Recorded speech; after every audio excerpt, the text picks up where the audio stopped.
ये हमारी भारतीय जनता पार्टी की विशेषता है। छोटे से छोटा व्यक्ति भी यहाँ बड़े से बड़े पद पर पहुँच सकता है। आप कहाँ थी उस समय जब डॉक्टर मोहन यादव का नाम सामने आता है और वो कहीं न कहीं तीसरी पंक्ति में बैठे रहते हैं? आप कहाँ पे थे उतनी समय और आपका क्या उस समय रिएक्शन था? कह सकते हैं एमपी आने वाले दिनों में देश की धार्मिक नगरी के रूप में उभरेगा? फ़िल्म को लेकर क्या सोच रही है मध्य प्रदेश सरकार? आप क्या सोच रहे हैं इसको लेकर? सब्सिडी वगैरह के लिए आगे क्या प्लानिंग है? आप देख रहे हैं कि धार्मिक पर्यटन के मामले में मध्य प्रदेश मुझे लगता है क्रमांक 1 का प्रदेश बनने की ओर अग्रसर है।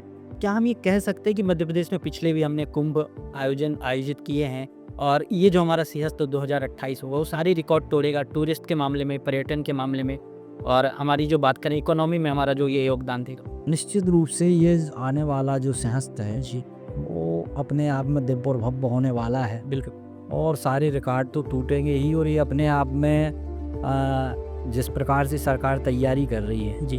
तो आने वाला जो सिंहस्थ है वो अपने आप में अद्भुत होगा, अलौकिक होगा। नमस्कार, मैं अनुराग पांडे। आपने देखना शुरू कर दिया है द यूथ ऑब्जर्वर और बात करें आज हमारे साथ मध्य प्रदेश के एक ऐसे युवा मंत्री हैं जो कहीं न कहीं दूसरी बार के विधायक हैं, दमोह से आते हैं और कहीं न कहीं आप बहुत युवाओं के बीच काफ़ी पसंद किए जाते हैं। धार्मिक और पर्यटन का ये विभाग देख रहे हैं, राज्य मंत्री हैं, स्वतंत्र प्रभार और कहीं न कहीं दूसरी बार के ये विधायक रहे हैं। 2018 में इन्होंने कांग्रेस के विधायक को हराया और 2023 में दूसरी बार मोहन सरकार में ये कैबिनेट मंत्री बने हैं। सर बहुत स्वागत है यूथ ऑब्जर्वर पे आपका। कैसे रही आपकी यात्रा? शुरुआत यात्रा से करेंगे। राजनीति एक ऐसा दिलचस्प ये खेल है भारत में बात करें तो, जिसमें चाहत सबकी होती है कि आना है राजनीति में, लेकिन एंट्री कैसे करें? इसमें बहुत लोग कन्फ्यूज़ हो जाते हैं। आपने कैसे इसमें एंट्री की और आपका क्या अ स्टार्टिंग था? सर्वप्रथम तो आपको मैं धन्यवाद ज्ञापित करता हूँ और यूथ ऑब्जर्वर के सभी दर्शकों को नमस्कार करता हूँ जी। और जहाँ तक राजनीतिक सफ़र की बात है तो राजनीतिक सफ़र भारतीय जनता पार्टी में निरंतर मैंने काम किया जी। और जिला महामंत्री जब मुझे विधायक की टिकट मिली थी उस समय मैं जिला महामंत्री था। जी।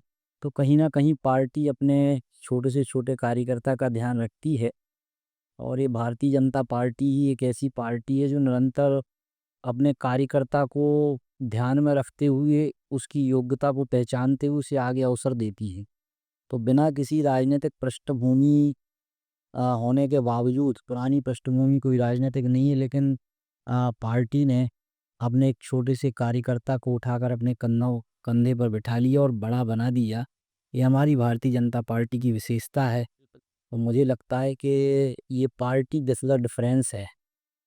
छोटे से छोटा व्यक्ति भी यहाँ बड़े से बड़े पद पर पहुँच सकता है। तो ये अच्छा, इसी से मैं एक अगर सवाल जोड़ूँ कि जब डॉक्टर मोहन यादव को मुख्यमंत्री बनाया गया, उम्मीद किसी ने नहीं की थी और कहीं न कहीं भाजपा इसी रणनीति पे शायद काम भी करती है कि सबको चौंकाने वाले फैसले। आप कहाँ थी उस समय जब डॉक्टर मोहन यादव का नाम सामने आता है और वो कहीं न कहीं तीसरी पंक्ति में बैठे रहते हैं? आप कहाँ पे थे उतनी समय और आपका क्या उस समय रिएक्शन था? मैं भी विधायक दल की बैठक में ही था जी। और जब डॉक्टर मोहन यादव जी की घोषणा हुई तो मुझे भी अत्यंत प्रसन्नता हुई जी। और कहीं न कहीं डॉक्टर मोहन यादव जी पुराने समय से बहुत अच्छे राजनेता के रूप में रहे। बिल तो पिछली सरकार में वो शिक्षा मंत्री भी थे। बिल्कुल। तो कहीं न कहीं मंत्री के बाद जो है वो मुख्यमंत्री की ही सीढ़ी होती है। बिल तो मुझे कोई आश्चर्य नहीं हुआ। उनकी योग्यता के अनुसार उनको ये पद पार्टी ने प्रदान किया है और बहुत ही योग्य मुख्यमंत्री डॉक्टर मोहन यादव जी के रूप में हम सबको मिले हैं। बिल्कुल, अब बात करें आपके विभाग की स्वतंत्र प्रभार आप मंत्री हैं, संस्कृति मंत्री, पर्यटन देख रहे हैं आप। पहली बार ऐसी कैसी ज़िम्मेदारी मिली आपको? और बात करें तो टूरिज़्म, मध्य प्रदेश में लगातार टूरिज़्म को लेके काम हो रहा है। अभी देखें तो नर्मदा द्वार का उद्घाटन किया गया। आप किन चीज़ों को फ़ोकस कर रहे हैं? किन चीज़ों को आप चाहते हैं, किन चीज़ों को मैं पर्सनली आगे बढ़ाऊँ और मध्य प्रदेश में कहीं न कहीं देश दुनिया भर के टूरिस्ट को मैं खींचूँ? देखिए मध्य प्रदेश में टूरिज़्म की अपार संभावनाएँ हैं। जी। प्राकृतिक दृष्टि से हम समृद्ध हैं, जी। पुरातात्विक दृष्टि से हम समृद्ध हैं, बिल्कुल। अ, सांस्कृतिक दृष्टि से हम समृद्ध हैं। जी। तो कहने का तात्पर्य है कि मध्य प्रदेश की जो संस्कृति है जी।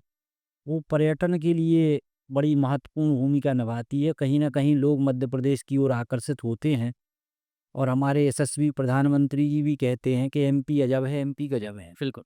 तो अपने आप में मध्य प्रदेश की अपनी एक अच्छी भूमिका है और इन सारी बातों को लेकर पर्यटन के क्षेत्र में मध्य प्रदेश कैसे क्रमांक 1 का प्रदेश बने, बिल्कुल। इन सारी बातों को लेकर निरंतर पर्यटन विभाग की ओर से हम सब योजनाएँ बना रहे हैं। जी।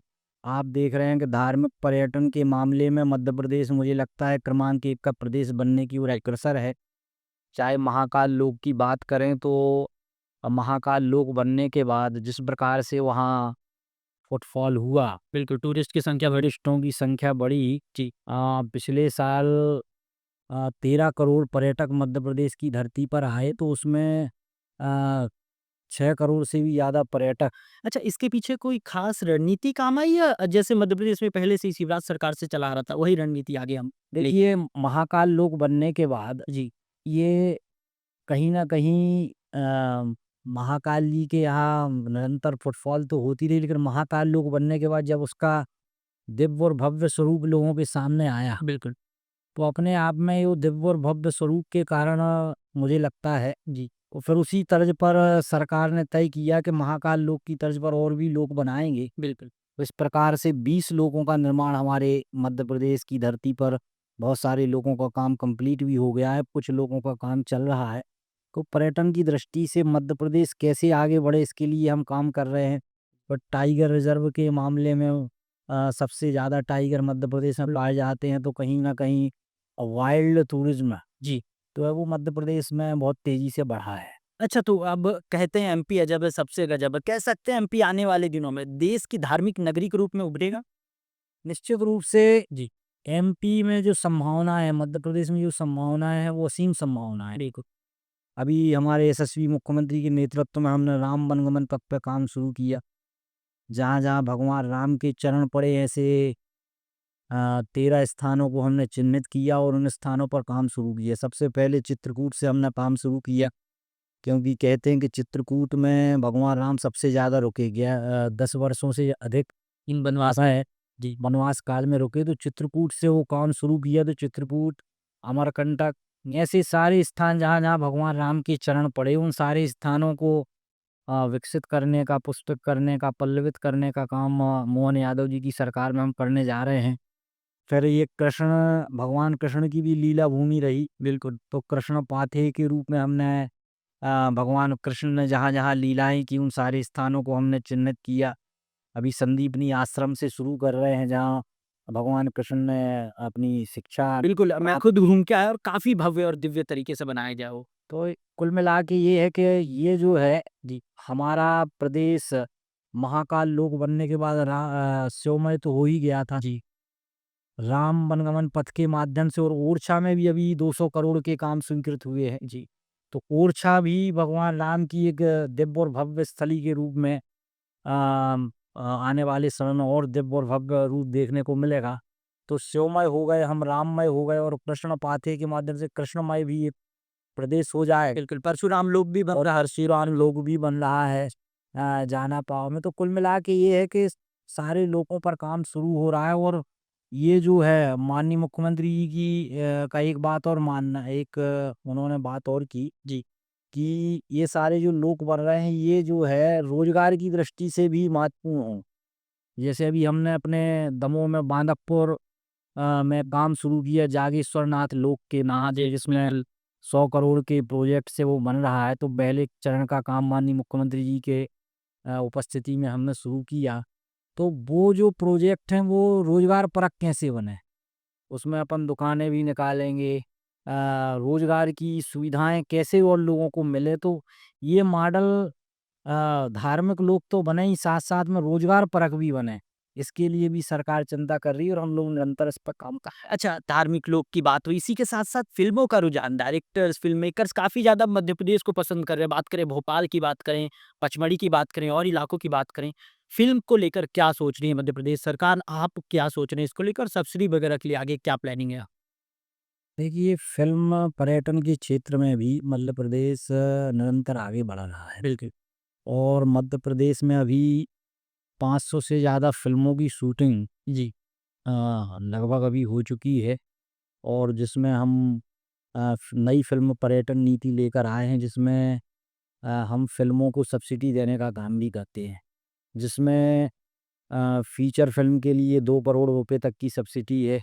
फिर अभी कुछ लोग कहते थे कि भई ये शॉर्ट फ़िल्म के लिए नहीं देते, डॉक्यूमेंट्री फ़िल्म के लिए नहीं देते। तो अभी हम कैबिनेट में अभी नई फ़िल्म पर्यटन नीति लेकर आए। इसमें शॉर्ट फ़िल्मों के लिए भी हम सब्सिडी देंगे, और डॉक्यूमेंट्री फ़िल्मों के लिए भी सब्सिडी देंगे। और तो और अंतर्राष्ट्रीय फ़िल्में भी अगर कोई बनाना चाहेगा, तो अंतर्राष्ट्रीय फ़िल्मों के लिए 10 करोड़ रुपए तक की सब्सिडी देने का सरकार, लेकिन उसकी शर्त ये है कि उसकी शूटिंग 75% से ज़्यादा शूटिंग मध्य प्रदेश में होनी चाहिए। पूरी फ़िल्म की। तो कहीं न कहीं फ़िल्म पर्यटन के क्षेत्र में जी, निरंतर हम आगे बढ़ रहे हैं, और मोस्ट फ़िल्म फ्रेंडली अवार्ड जी, मध्य प्रदेश को ये मिला हुआ है कि सबसे, तो कहीं न कहीं फ़िल्म बनाने वाले लोग, फ़िल्म निर्माता यहाँ पर आकर्षित हो रहे हैं, और वो मध्य प्रदेश में जी। फ़िल्मों का निर्माण कर रहे हैं, अच्छी फ़िल्में बने। अ, और ये सब्सिडी जो अ, अच्छी फ़िल्में बनती हैं, शिक्षा देने वाली फ़िल्में बनती हैं, उन सारी फ़िल्मों को हम ये सब्सिडी देने का काम कर सकते हैं। बिल्कुल कहीं न कहीं इसकी वज़ह से मध्य प्रदेश का नाम, मध्य प्रदेश की चीज़ें, मध्य प्रदेश की संस्कृति अलग-अलग हिस्सों में पहुँच रही, काफ़ी बढ़ावा मिल रहा है। बिल्कुल, बिल्कुल। मिलके। जी, अगला मेरा प्रश्न रहेगा कि बात करें सिंहस्थ 2028 का, हम सिंहस्थ 2028 का हम आयोजन कर रहे हैं मध्य प्रदेश में। हमने प्रयागराज कुंभ में देखा, मध्य प्रदेश की कई टीमें भी गई थी। क्या तैयारियाँ चल रही है और क्या कुछ हम उत्तर जो अभी प्रयागराज में महाकुंभ हुआ, उससे हम अलग रखने की और बेहतर करने की कोशिश करने वाले हैं? देखिए, सेहत को लेकर सरकार अभी से चिंता कर रही है। जी, और आपने देखा कि बजट अभी से हमने देना शुरू किया है, बिल्कुल। और सिंहस्थ के दिव्य और भव्य हो, बिल और ये सिंहस्थ जो है अपने आप में ऐतिहासिक हो, इसके लिए सरकार निरंतर अभी से सरकार ने काम शुरू किया है। 4 लेन लाइन रोड बन रही हैं, जी, ब्रिजेस बन रहे हैं, ताकि जब महाकुंभ वो सिंहस्थ का जब अवसर आए, तो उस समय कहीं कोई अव्यवस्था ना हो। बिल्कुल। तो अभी से सरकार चिंता कर रही है, और हमारे यशस्वी मुख्यमंत्री डॉक्टर मोहन यादव जी ने कहा है कि अब हम जो संरचनाएँ वहाँ बनाएँगे, वो स्थायी संरचनाएँ बनाएँगे। पहले क्या होता था कि अपन पैसे खर्च कर देते थे, अस्थायी संरचनाएँ बनती थी। सिंहस्थ होने के बाद वो संरचनाएँ मिटा दी जाती। बिल्कुल, वेस्टेज होता था। वेस्टेज होता, पैसे का भी दुरुपयोग होता था। बिल्कुल। तो कहीं न कहीं ये सारी बातें, जी, इन सारी बातों को सोचते हुए जी, हमारे यशस्वी मुख्यमंत्री डॉक्टर मोहन यादव जी ने कहा कि इस बार जो सिंहस्थ में हम संरचनाएँ बनाएँगे, स्थायी संरचनाएँ बनाएँगे, ताकि वो आने वाले समय के लिए भी वो निरंतर बनी रहें, और पैसे का दुरुपयोग ना हो। और सिंहस्थ होने के बाद भी उन सारी संरचनाओं का उपयोग और भी कोई दूसरे कार्यक्रम हैं, और भी आयोजन है, उनमें किया जा सके। तो मुझे लगता है कि बड़ी दूरदर्शी सोच के साथ यशस्वी मुख्यमंत्री डॉक्टर मोहन यादव जी के साथ हम लोग काम कर रहे हैं, और आने वाले समय में बहुत इसके अच्छे परिणाम, जी। दूरगामी परिणाम आपको दे। अच्छा इसी से जुड़ा प्रश्न रहेगा कि क्या हम ये कह सकते हैं कि मध्य प्रदेश में पिछले भी हमने कुंभ आयोजन आयोजित किए हैं और ये जो हमारा सिंहस्थ 2028 होगा वो सारे रिकॉर्ड तोड़ेगा टूरिस्ट के मामले में, पर्यटन के मामले में और हमारी जो बात करें इकोनॉमी में हमारा जो ये योगदान देगा? निश्चित रूप से ये आने वाला जो सिंहस्थ है जी, वो अपने आप में दिव्य और भव्य होने वाला है, बिल्कुल, और सारे रिकॉर्ड तो टूटेंगे ही, और ये अपने आप में जिस प्रकार से सरकार तैयारी कर रही है, जी। तो आने वाला जो सिंहस्थ है वो अपने आप में अद्भुत होगा, अलौकिक होगा, और मुझे लगता है उसकी चर्चा सर्वत्र रहेगी, बिल्कुल। जिसकी चिंता हम लोग कर रहे हैं। नहीं, नहीं, बिल्कुल हम भी यही आशा बना रहे हैं। बिल्कुल, मध्य प्रदेश का नाम हो और सिंहस्थ 2028 जो कहीं न कहीं मध्य प्रदेश वासी अभी से इसका इंतज़ार करने लगे हैं, तो बहुत दिव्य, भव्य और बिल्कुल बहुत शानदार आयोजन हो। इसी से जुड़ा मेरा अगला प्रश्न रहेगा कि मैं एक इंटरव्यू कर रहा था, तो मेरे को कुछ ग्वालियर और रीवा के कुछ कलाकार मिले थे, जो आपके बारे में खासकर वो तारीफ़ कर रहे थे कि कहीं न कहीं जब से संस्कृति विभाग में धर्मेंद्र सिंह लोधी जी आए हैं, हमारा अंतर्राष्ट्रीय स्तर पे बात करें, हमें हर जगह आने-जाने के लिए प्रोत्साहन राशि, हर तरीके से मदद। तो आप कैसे देखते हैं कलाकार को सपोर्ट करना और एक कलाकार को बढ़ाना ये अंतर्राष्ट्रीय मंच में और बात करें इससे अपॉर्च्युनिटी कैसे बढ़ेंगी? निश्चित रूप से हमारी मध्य प्रदेश की संस्कृति बड़ी महान है। यहाँ की लोक कलाएँ, यहाँ का संगीत, जी, यहाँ के नृत्य अपने आप में एक अद्भुत हैं। तो कहीं न कहीं कलाकारों को जब हम बढ़ावा देंगे, कलाकारों को जब हम प्रोत्साहित करेंगे, तो निश्चित रूप से वो मध्य प्रदेश का नाम देश और दुनिया में रोशन करेंगे। तो मुझे लगता है कि ये अच्छी पहल हम लोगों ने की है। कलाकारों को पर्याप्त व्यवस्था करने की हम प्रयास कर रहे हैं और कलाकारों को किस प्रकार से हम मंच दें, किस प्रकार से उनकी कला में उभार आए, इन सारी बातों को लेकर संस्कृति मंत्रालय निरंतर काम भी कर रहा है, योजनाएँ भी बना रहा है और उसके अच्छे परिणाम आने वाले समय में आपको देखने को मिलेंगे। बिल्कुल। तो अब बात करें, मेरा अगला प्रश्न रहेगा, आप नोएडा विधानसभा से आते हैं, 2018 में आप पहली बार विधायक बने थे। आपके क्षेत्र और दमोह की बात करें जिले स्तर पे, आप क्या देखते हैं, पर्यटन की कितनी संभावनाएँ हैं आपके पूरे जिले में? देखिए, चूँकि दमोह अपना ज़िला है और नौटा अपना विधानसभा है, तो उसके लिए भी हम प्रयास कर रहे हैं और लोगों की बड़ी इच्छाएँ भी हैं। ऐसी अभी जो जागेश्वर नाथ लोक जो हमारे यहाँ हम बना रहे हैं, जो 100 करोड़ की लागत से बनेगा और वो महाकाल लोक की तर्ज पर बना रहे हैं, तो कहीं न कहीं दमोह ज़िले में जागेश्वर नाथ लोक भी हम बना रहे हैं। फिर नौटा में अपना नौलेश्वर महादेव का कलचुरी कालीन मंदिर है, उसके भी विकास के लिए हम काम कर रहे हैं। खर्रा घाट में शिव जी का मंदिर है, उसके विकास के लिए ये सहयोगी किसकी समितियाँ। तर्ज पर बनाए जाएँगे? क्या महाकाल लोक या फिर जो हमारे बाकी लोग बनाए जा रहे हैं, उन्हीं की तर्ज पर या थोड़ा स्मॉलर स्केल पे? उसमें उस थोड़ा-सा रोज़गार परक व्यवस्थाएँ ये हम कर रहे हैं, जैसे मैंने बताया कि अ, निरंतर हम लोग इस पे काम कर रहे हैं, जो वो रोज़गार परक मॉडल भी बने, लोगों को रोज़गार भी मिले, इसके लिए भी हम लोग काम कर रहे हैं। अच्छा, आपने बात करें नोएडा में आपने हाल ही में एक क्रिकेट टूर्नामेंट आयोजित कराया।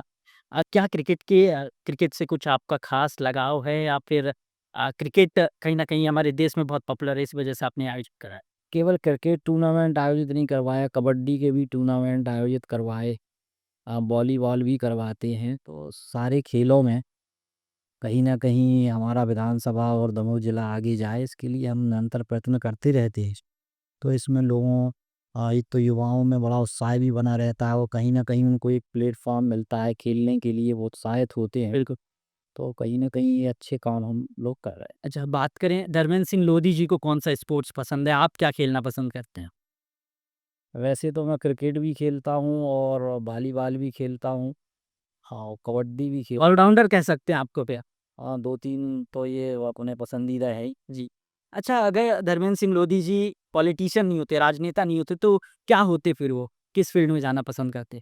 अगर मैं राजनेता नहीं होता तो कहीं न कहीं मैं शिक्षक होता, बिल्कुल, आपके पास बहुत डिग्रियाँ हैं आप बिल्कुल, तो क्योंकि मैंने वो शिक्षक बनने के लिए अप्लाई भी किया हुआ है। अच्छा, वर्ग-1 में एक बार मेरा पहली बार में हो गया था, लेकिन बीएड ना होने के कारण में वो मेरा हो नहीं पाया। तो मैंने दोबारा बीएड की, तो मैंने कहा वर्ग 1 में टीचर बनूँगा, लेकिन तब तक मैं विधायक बन गया था। तो वो जो वर्ग 1 की अगली बीएड करने के बाद तो मैं वर्ग 1 की अगली परीक्षा में दे नहीं पाया। अच्छा। वो भी विधायक बन चुका था, तो कहीं न कहीं अगर मैं इस क्षेत्र में नहीं आता तो कहीं न कहीं शिक्षक होता और छात्रों को बढ़ने का काम करता, क्योंकि छात्र ही जो है बिल्कुल, देश हमारे का भविष्य है। बिल्कुल। बात करें रिटायरमेंट के बाद जाने का प्लान है आपका कि फिर से एजुकेशन में जाएँगे, काम करेंगे उधर? नहीं, वो तो निरंतर एजुकेशन के लिए हम काम कर ही रहे हैं। जी, हम अपने क्षेत्र में निःशुल्क कोचिंग भी चलवाते हैं, जिसमें नवोदय विद्यालय में जो छात्र परीक्षा देते हैं, जी, तो अ, दो 10-12 स्थानों पर ऐसी कोचिंग चलाते हैं ताकि उनको प्रशिक्षण मिल सके। तो नवोदय विद्यालय की कोचिंग जो प्रतियोगी परीक्षाओं में छात्र जाते हैं, तो उन प्रतियोगी परीक्षाओं की तैयारी के लिए भी कहीं न कहीं एक अच्छा माहौल बने, तो कुछ कोचिंग की व्यवस्था हमने अपने क्षेत्र में कर रखी है। बिल्कुल। खेल और शिक्षा की बात हो रही है, आपने नोएडा में क्रिकेट, कबड्डी के टूर्नामेंट आयोजित कराए हैं, राजधानी भोपाल में बैठे हैं, यहाँ को लेके क्या सोचते हैं आप? कुछ आप आयोजित कराने वाले हैं क्रिकेट टूर्नामेंट ऐसा कुछ, जिससे खेलों को कहीं न कहीं राजधानी देखिए, राजधानी भोपाल तो अपने आप में आगे है और जी, भोपाल सबसे अच्छी जगह है और भोपाल में तो सारे कार्यक्रम होते ही रहते हैं और कहीं न कहीं जैसे क्रिकेट की बात है या तो ये चूँकि हमारा मंत्रालय नहीं है, बिल्कुल। तो अपने विधानसभा में तो हम करवाते हैं, लेकिन दूसरे विधानसभा में तो वो मंत्रालय के माध्यम से ही हो पाएँगे। जी। मुझे लगता है यहाँ पर्याप्त स्पोर्ट्स की गतिविधियाँ यहाँ पर होती रहती हैं, तो मुझे लगता है यहाँ अ और अच्छी गतिविधियाँ हों, इसके लिए और अच्छे काम आने वाले समय में होंगे। बिल्कुल। अब बात करें, आप यूथ ऑब्ज़र्वर पे हैं, हम युवाओं की बात करते हैं, युवाओं की बात दिखाते हैं, तो भावी पीढ़ी को लेके आप संस्कृति से कहीं न कहीं वो लोग दूरी बन रही है, किताबों से दूरी बन रही है, पर्यटन को लेके अब इतना दिलचस्पी नहीं है, देश विदेशों में घूमना ज़्यादा पसंद करते हैं हमारे देश के लोग, तो आप उनके लिए क्या संदेश देना चाहेंगे? देखिए, स्वामी विवेकानंद युवाओं के प्रेरणा केंद्र रहे हैं। और उन्होंने कहा था कि मेरा विश्वास युवा पीढ़ी जो है आधुनिक पीढ़ी पर है। जी। उन्हीं में से मेरे कार्यकर्ता निकल कर आएँगे। जी। और स्वयं के समान विश्व की सारी समस्याओं को सुलझा देंगे। बिल्कुल। ये स्वामी विवेकानंद जी का मानना था। तो कहीं न कहीं हमारा जो देश है, युवाओं का देश है और कहीं न कहीं आज भारत आगे बढ़ रहा है। बिल्कुल। 5वीं अर्थव्यवस्था से हम छलांग लगाकर 4थी अर्थव्यवस्था पर आए हैं। बिल्कुल। तो युवाओं की बड़ी महत्वपूर्ण भूमिका है। बड़ा कदम है भारत के लिए जापान को पीछे ये छोड़ना। बड़ा कदम है और आने वाले समय में जैसे हमारे यशस्वी प्रधानमंत्री मोदी जी कहते हैं कि हम तीसरी बड़ी अर्थव्यवस्था बनेंगे। बिल्कुल। तो अभी कुछ वर्षों में आप देखेंगे कि निश्चित रूप से हम एक छलांग और लगा के उम्मीद है 2028 तक हम क्रॉस कर जाएँगे। बिल्कुल, बिल्कुल पूरी उम्मीद है और मुझे लगता है कि ये जिस प्रकार से भारत उन्नति कर रहा है, प्रगति कर रहा है, जी। मुझे लगता है कि हम जो है फिर से विश्व गुरु बनने की ओर अग्रसर हैं, क्रमांक 1 का देश बनने की ओर अग्रसर हैं। सबसे ताकतवर देश बनने की ओर हम सब अग्रसर हैं, माननीय प्रधानमंत्री नरेंद्र मोदी जी के नेतृत्व में। बिल्कुल, यूथ ऑब्ज़र्वर की टीम के लिए अगर आप कोई संदेश देना चाहें हमारे 1 मिलियन से ज़्यादा इंस्टाग्राम और यूट्यूब पे हमारे सब्सक्राइबर्स हैं, क्या संदेश देना चाहेंगे आप? यूथ ऑब्जर्वर की टीम को मैं बहुत-बहुत शुभकामनाएँ देता हूँ। जी। कहीं न कहीं आप युवाओं की आवाज़ उठा रहे हैं। जी। युवाओं के मुद्दों को आगे रख रहे हैं और युवा भारत का भविष्य है। तो आपकी टीम को बहुत-बहुत शुभकामनाएँ। आप निरंतर उन्नति करें, निरंतर प्रगति करें और मैं तो कहता हूँ कि आपका यूथ ऑब्जर्वर का जो ये चैनल है, क्रमांक 1 का चैनल बने देश में, इसकी मैं आपको शुभकामनाएँ। बहुत आपकी शुभकामनाओं के लिए बहुत धन्यवाद मंत्री जी, हमारे साथ बात करने के लिए भी और अपना कीमती समय देने के लिए आपका बहुत धन्यवाद। तो ये थे हमारे साथ कैबिनेट मंत्री मोहन सरकार के धर्मेंद्र भाव सिंह लोधी जी, जो दमोह से आते हैं और कहीं न कहीं युवाओं के बीच और संस्कृति पर्यटन को लेके लगातार काम कर रहे हैं, लगातार मध्य प्रदेश में अंतर्राष्ट्रीय से लेके देश दुनिया की अपॉर्च्युनिटीज़ को लाने का काम कर रहे हैं। कलाकारों के साथ कंधे से कंधा मिलाकर ये चलने वाले मंत्री के रूप में जाने जाते हैं। तो बिल्कुल आपका समय देने के लिए बहुत धन्यवाद। बाकी अपडेट्स के लिए, खबरों के लिए और भी दिलचस्प बातचीत के लिए बने रहिए आप मेरे यानी अनुराग के साथ और देखते रहिए आपका अपना चैनल यूथ ऑब्जर्वर, जो करता है सिर्फ युवाओं की बात। धन्यवाद।